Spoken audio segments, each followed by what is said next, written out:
Minister of Public Works, Bishop Juan EDGHILL, came to Dantzig earlier on Thursday to do an assessment of the sea defense breach.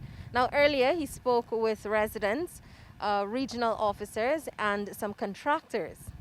The intent of the government, and I just spoke with the president, is to ensure that we bring relief to the people. The Public Works Minister said he was keen on visiting Dantzig Maikoni before making a decision on the recently breached sea defense, which spans 100 meters and will cost the government approximately $145 million to be sealed. Because I don't want you to left what you're doing and anybody to left what they're doing to look after this, and then we end up with more breaches happening along the way. I understand. That's why I came myself to see what is taking place.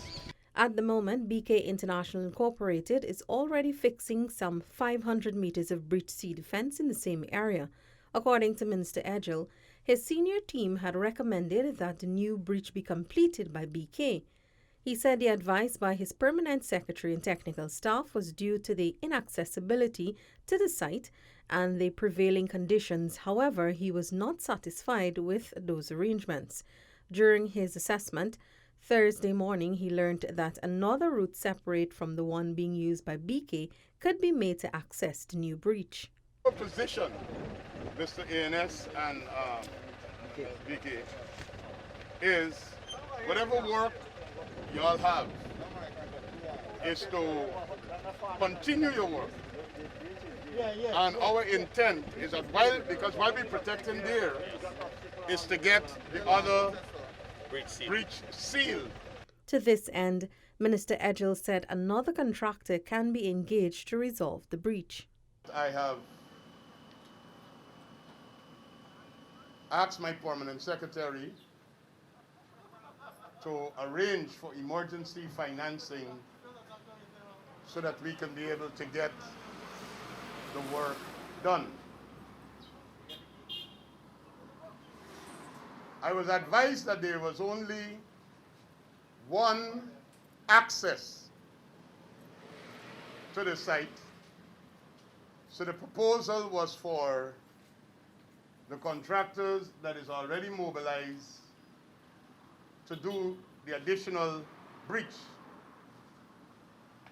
And since I'm here examining that and listening to you, the residents, and observing and listening to what is being done to the 5 kilometers that is already under construction and where we are on that, we have seen that there is a possibility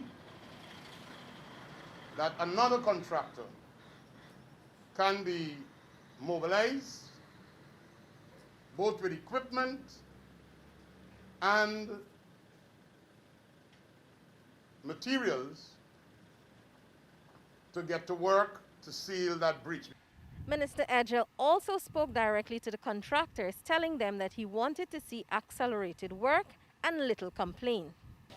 We have a low tolerance level for dragging from projects where people go work, and when they're working, they're making scope for more work. And while they're making scope for more work, for get more money, people suffering. We have a low tolerance level for that. We can't allow that to happen. The minister then met with residents who more or less are thankful that government will be taking swift action in repairing the breach sea defense. I would like to assure all the residents, within a couple of days, you will see some movement and some action. I will clear with the president the decisions, but the decisions that we will make are largely informed by what I saw and what I heard from you, the residents, this morning. I appreciate you guys coming out here in reach of the citizen to try to give us back our livelihood, because there's nothing else we can do around here but cash crop rice and farming and cattle. That's it. So we need help. We need you all to take this very serious. From Dantzig and Maikoni with videographer Keon Blades, I'm FELECIA Valenzuela, InfoHub.